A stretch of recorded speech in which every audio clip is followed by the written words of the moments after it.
Hey guys, how y'all doing today? My name is Franchise Fanatic, and welcome back to the channel. And if you guys, it's another Star Wars related video, and you're going to be seeing some Star Wars Battlefront 2 gameplay in the background, so make sure you enjoy that. If you want to see more Star Wars videos, Lego Star Wars, the Skywalker Saga, or any other Star Wars content, video game, comic, movie, novel, show, whatever, make sure to subscribe. Hit that bell icon. So right now we're going to be doing kind of a different video. I've never really done a video like this, but I've been thinking about it, and I'm going to be talking about the prequel trilogy, my least favorite Star Wars movie, Star Wars Episode 2 Attack of the Clones. Now, when I say it's my least favorite, I don't necessarily mean Attack of the Clones is a bad film. By all means, I think it is the worst Star Wars film in terms of how it's made, with the acting and the writing and the dialogue and all that stuff, but I have fun with it. I recently rewatched it with my grandparents, and they enjoyed it, and I enjoyed it. There's one or two cringy scenes, but other than that, it's pretty freaking fun. But one scene in particular that I think is one of the best scenes in the entire Skywalker saga, and also one of the ones that probably should have been better also. So it's one of the best, but it's not bad. It just could have been better than what we've had if I were directing. So the scene that George Lucas wrote and directed in Episode 2 is, of course, the scene where Anakin goes to Tatooine and sees that Shmi Skywalker, his mom, is being held captive by the Tusken Raiders, and she dies in his arms. Now, this is a major turning point for Anakin as a character, right? Because we see Anakin Skywalker, and, if you watch the Clone Wars, you'll go, Ahsoka left, the Jedi Order, and a few things in the Clone Wars. But in the actual Skywalker Saga series of films, there's not a whole lot. You really kind of need to piece it together. But one of the key things, of course, is the death of Padme, but also, spoiler alert, I guess, but the death of course, Shmi Skywalker in Attack of the Clones. This is really the first turning point for Anakin. He just goes... literally goes batshit crazy. He just murders all the Tuskens, And the scene that we get with him in the hut with his mom is, I think, one of the best acted scenes that Hayden has had in the prequels. It's nothing like Adam Driver in The Rise of Skywalker when he's kind of holding Rey as she dies, but it's powerful for what Hayden could pull off and what George could write. So, you kind of get that scene, which is good, and then you have the kind of the scene where he takes his rage out on the Tuskens, and he kind of goes beheads two of them, and then you see it a wide shot of the Tuskens, running in, running in like crazy. The hounds are chasing him, and then Anakin walks up into frame, and he just he swings like a baseball bat and beheads one of them, and then of course it closes in around him. Now, Attack of the Clones is rated PG, which, look. Quickly, I'm just going to tell you, I don't think Star Wars is for kids. I would think everything Star Wars at least 12 and 13 up, So some people go, oh, well, PG means 10, and PG-13 means 13.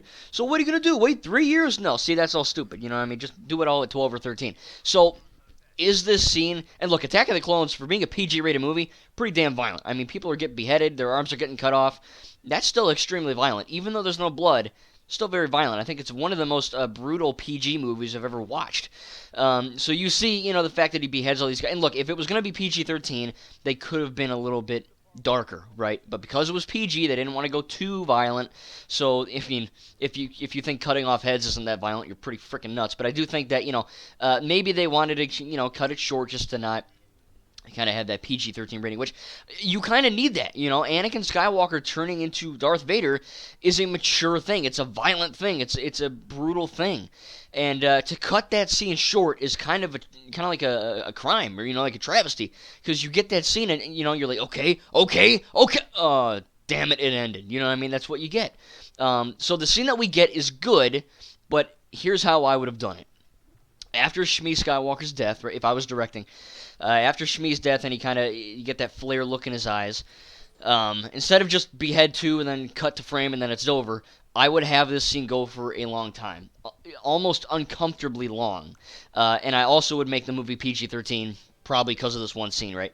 If you're going to buy that a character's truly getting mad and truly losing his mind, you need to see it. You can't tell people, you need to show people, and... with this scene, think of Bilbo Baggins from The Hobbit 2, The Desolation of Smaug. Remember that scene where one of those crab spider things has the ring in his little, pointy hand thing, and Bilbo, just kind of gets corrupted by the ring's power and just starts beating the crap out of that spider crab thing, remember? He goes you can't see me, but, I'm slashing the air, repeatedly. He goes, boom, boom, boom, 5 times with the sword, right? Completely destroying the spider.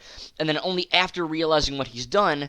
and he has the ring back, does he finally realize, oh shit, I just, really brutalized that spider for having my ring, and he kind of is in shock. And that's how I would have filmed this scene. I would have had Anakin, this whole scene with him beheading guys and stabbing guys and really going crazy. Like maybe take the last, I don't know, say you had the last Tusken Raider, right? And Anakin just goes ham. He just has smacking. And look, I'm not a violent person, but if you really want to show that on film that he is really mad, I mean, losing his mom, that's like biggest priority number one. And they cut the scene short. So if he just, imagine him just like whipping and beating these guys over and over and over and over and over again. And then finally, after he realizes he murders everyone, I would have the camera pan up on his eyes, and as he's kind of blinking fast, and he's just kind of breathing heavily, and you see sweat on his forehead, and then you hear, and he, I guess de-ignites the lightsaber, and that's when he realizes that he killed everyone. So in the actual movie, when he's talking to Padme back home, again, it's a good scene. It's not great, but it's good. Only then he's like, I killed them all. And I don't think it's a horrible line and a horrible delivery. It's not bad, but I mean, it's not good. It's all right. But instead of saving that scene where he realizes what he's done until he's home with Padme, I would have him still have that realization in the camp when he's killing the Tuskens. So again, after he murders everyone, it's a long scene where he's beheading and stabbing, and then he finally goes crazy on the last one, just hitting him over and over and over again. He then realizes what he's done. De-ignites the lightsaber, and then he just kind of looks at the saber, he throws it away, and then he just kind of, you just kind of see like this wide shot of him kind of kneeling, and you see all the dead Tuskens. That, to me, would be, again, I'm not saying what we have is bad. It's good. It's just, if you were making this with, quote-unquote, a modern lens, and George wasn't involved, and it was PG-13, that's how I would film it. That's exactly how I would do it.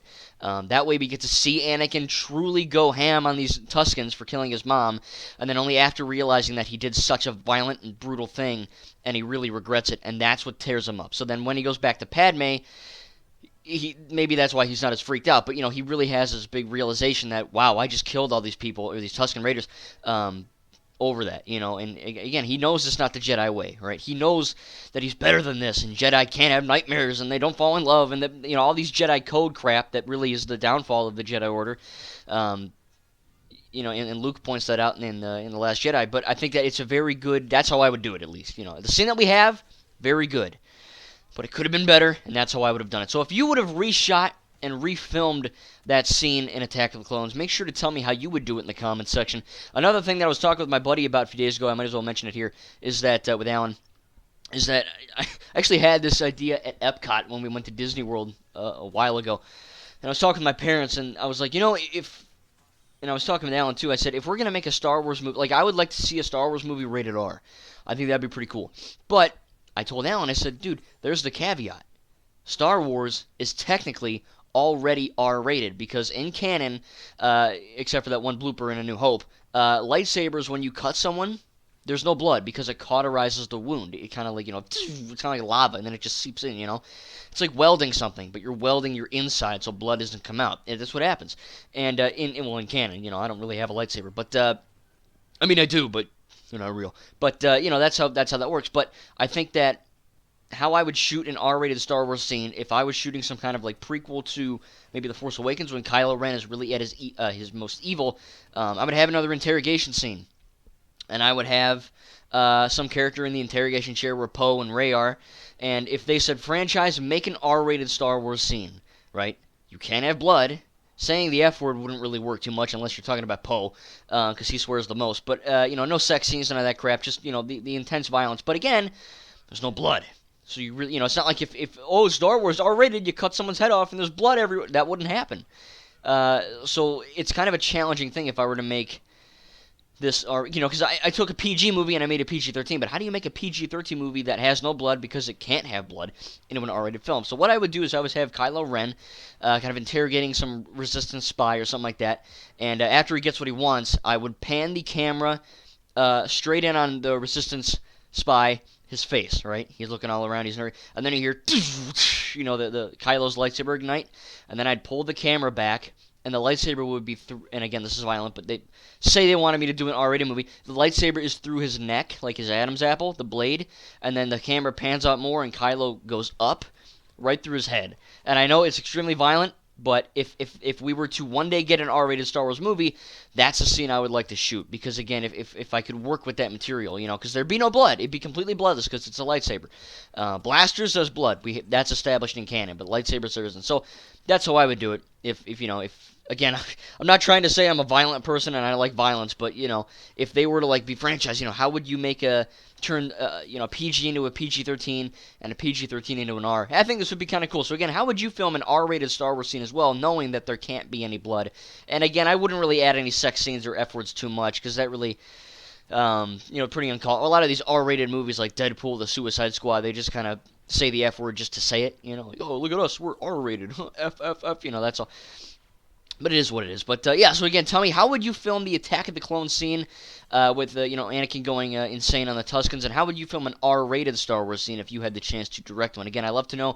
Tell me in the comments down below. This has been a pretty video I wanted to do for a long time now, so I thought it'd be pretty cool to kind of explain this. And I'm not saying I'm going to be a director one day, but if I was tasked with that, I'd probably go something along those lines with those two ideas. Again, so I hope you enjoyed this Battlefront 2 gameplay in the background. Again, if you want more Star Wars content, just discussion videos, reviews, whatever, Lego Star Wars, the Skywalker Saga, again, we're going to be getting news on Wednesday in about 2 days, so stay forward to that. Look forward and stay tuned for that, and it should be a lot of fun. So yeah, again, if you're not subscribed already, make sure to subscribe. Only about 40% of my viewers are subscribed.